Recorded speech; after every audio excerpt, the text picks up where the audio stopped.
Good morning bây giờបងប្អូនមើលម្រះគេពួនគេផ្លែ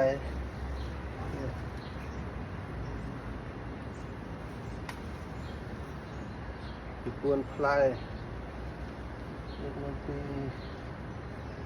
3ផ្លែដែរ